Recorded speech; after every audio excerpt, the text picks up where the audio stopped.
आज हम समझेंगे कि DOL स्टार्टर यानी कि डायरेक्ट ऑनलाइन स्टार्टर का वर्किंग कैसे होता है और इसका जो सिंगल लाइन डायग्राम कैसे बनाया जाता है, पावर सर्किट और कंट्रोल सर्किट कैसे बनाते हैं, आज हम जानेंगे। तो किसी भी स्टार्टर में दो सर्किट होता है, एक पावर सर्किट और एक कंट्रोल सर्किट। पावर सर्किट वो होता है जिसमें किसी भी मशीन को या किसी भी मोटर को डायरेक्ट हम उसमें सप्लाई देते हैं, यानी कि जो उसका मेन सप्लाई होता है वो पावर सर्किट के थ्रू होके जाता है। और जो कंट्रोल सर्किट होता है वो पावर सर्किट को कंट्रोल करने के लिए अलग से कंट्रोल सर्किट बनाया जाता है, जो कि किसी स्टार्टर या कंट्रोल पैनल में होता है। तो सबसे पहले हम समझेंगे कि पावर सर्किट कैसे होता है और इसमें क्या क्या इंस्ट्रूमेंट या डिवाइस हम यूज करते हैं। तो सबसे पहले हम एक 3 फेस मोटर लेते हैं। 3 फेस मोटर में हम 3 सप्लाई RYB यूज करते हैं। सप्लाई लेने के लिए हम ICTP का उपयोग करते हैं। ICTP एक स्विच होता है जो 3 फेस सप्लाई को कंट्रोल करता है। तो 3 फेस सप्लाई को कंट्रोल करने के लिए ICTP हमने यूज किया है यहाँ पे। इसके बाद हम एक सीरीज़ में ओवरलोड रिले जोड़ते हैं। ओवरलोड रिले का काम होता है कि यदि मोटर ओवरलोड होती है तो यहाँ से ये कांटेक्ट YNO बन जाता है, यानी यहाँ से कांटेक्ट ये ब्रेक कर देता है, जिसकी वजह से मोटर में सप्लाई रुक जाती है और मोटर बंद हो जाता है, यानी कि मोटर जलने से बच जाता है। इसके बाद जो यहाँ पे लगा हुआ है OLR के बाद हमारा कॉन्टेक्टर का कॉन्टेक्ट में जैसे हमने यहाँ समझाया अलग से कॉन्टेक्टर का, तो ये वाला पार्ट हमने यहाँ समझाया है कि कॉन्टेक्टर में कैसे सप्लाई देते हैं। इसमें ये एक्चुअल में ये कॉन्टेक्टर है, अपने हमने के लिखा है, के का मतलब है कॉन्टेक्टर। तो ये कॉन्टेक्टर का तीनों टर्मिनल है, L1 L2 L3, यानी कि लाइन 1 लाइन 2 लाइन 3। इसके बाद T1 T2 T3, यानी टर्मिनल 1 टर्मिनल 2 टर्मिनल 3, जो कि लोड में जाता है। तो तीनों कॉन्टेक्टर का YNO कॉन्टेक्ट है, क्योंकि नॉर्मली कॉन्टेक्टर में YNO ही रहेगा। सप्लाई देने के लिए, मोटर को सप्लाई देने के लिए YNO NC होता है, तब ये सर्किट पूरा कंटिन्यू होता है और इसमें करंट फ्लो होता है। तो ये हो गया हमारा पावर सर्किट। पावर सर्किट में बस केवल हम मोटर को 3 फेस का सप्लाई देने के लिए इसका प्रयोग किया जाता है। अब इस पावर सर्किट को कंट्रोल करने के लिए हम अलग से कंट्रोल सर्किट बनाते हैं, जो कि किसी कंट्रोल पैनल या कि स्टार्टर में होता है। कंट्रोल पैनल हमेशा सिंगल फेस में ही होता है और केवल उसको एक फेस की ज़रूरत होती है। तो हमने सबसे पहले यहाँ एक फेस लिया है और एक फेस इसके बाद हम एक MCB का यूज करेंगे या कि MCCB का यूज। इसको कंट्रोल करने के लिए हम MCB या MCCB किसी में भी किसी एक का यूज कर सकते हैं हम। MCB का जो आउटपुट टर्मिनल होगा वो OLR में जाएगा। हम यहाँ पर भी OLR लेंगे, क्योंकि इसमें भी हो सकता है ओवरलोड हो जाए तो ये सर्किट पूरा जल सकता है या डैमेज हो सकता है, इसलिए हम ओवरलोड रिले का भी प्रोटेक्शन के लिए हम करेंगे यूज। तो ओवरलोड रिले हम सीरीज़ में जोड़ दिए हैं। इसके बाद हम ओवरलोड रिले का एक अलग से हम वीडियो बना देंगे, जिसमें आपको समझाएंगे कि ओवरलोड रिले का कार्य कैसे होता है, इसकी वर्किंग प्रोसेस क्या होती है, इसका प्रिंसिपल क्या है, सारी चीज़ें डिटेल में हम इसको अलग से एक वीडियो के माध्यम से OLR के बारे में बताएंगे।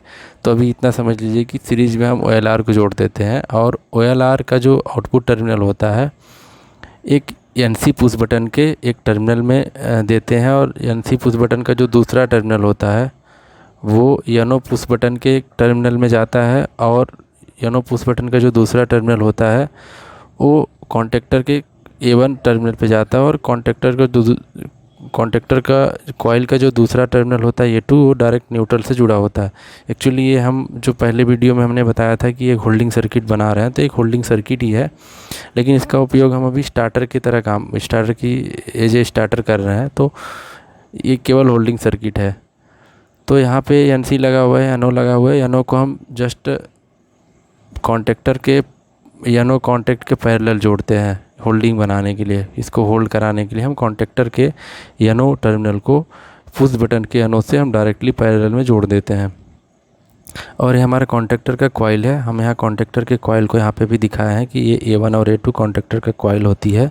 इसमें अलग से सप्लाई हम देते हैं फेस और न्यूट्रल। तो यहाँ से फेस और न्यूट्रल मिल गया इसको।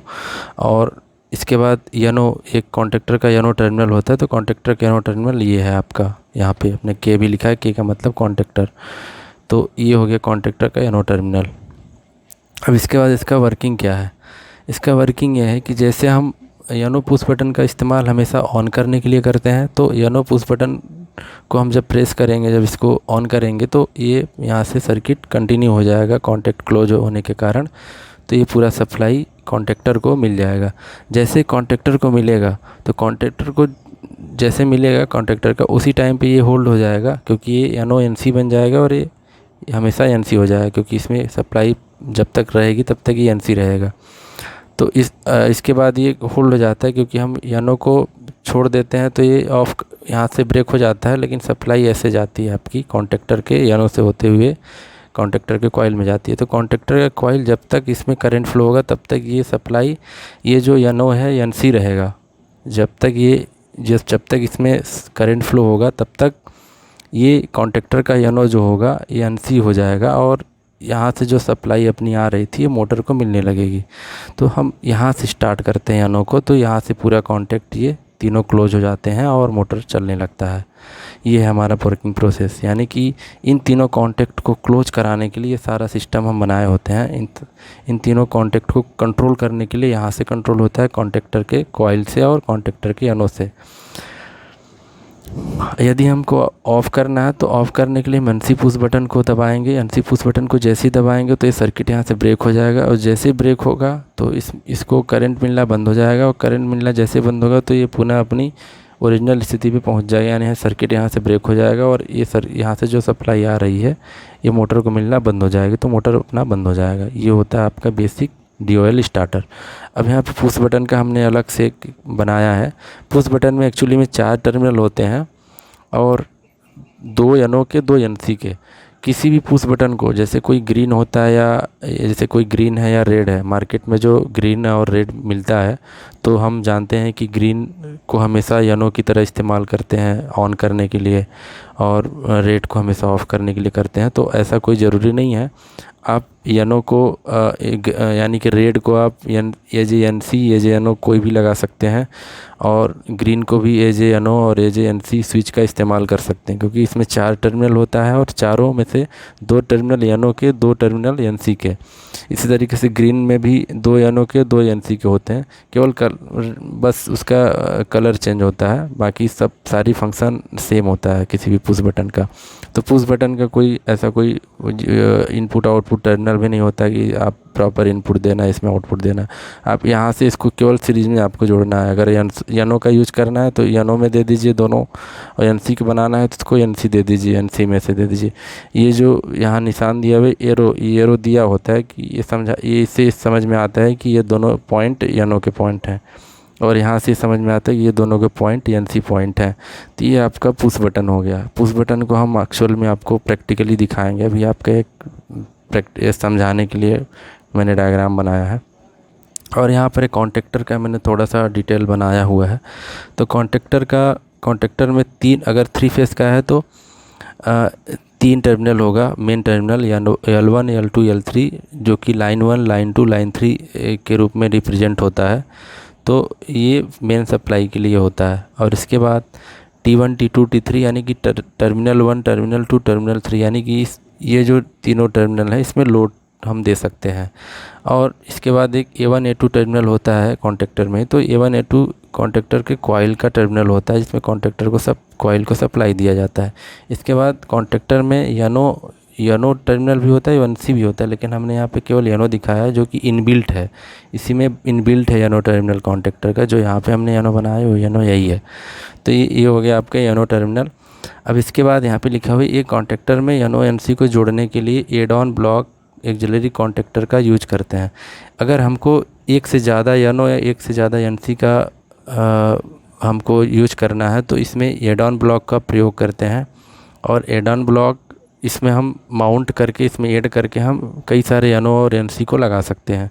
तो एक कॉन्टेक्टर में हम कई सारे यनो और एनसी पॉइंट हम बना सकते हैं एड ऑन ब्लॉक की सहायता से। तो एड ऑन ब्लॉक का काम यही होता है कि यनो और एनसी के पॉइंट को बढ़ाना। Thank you.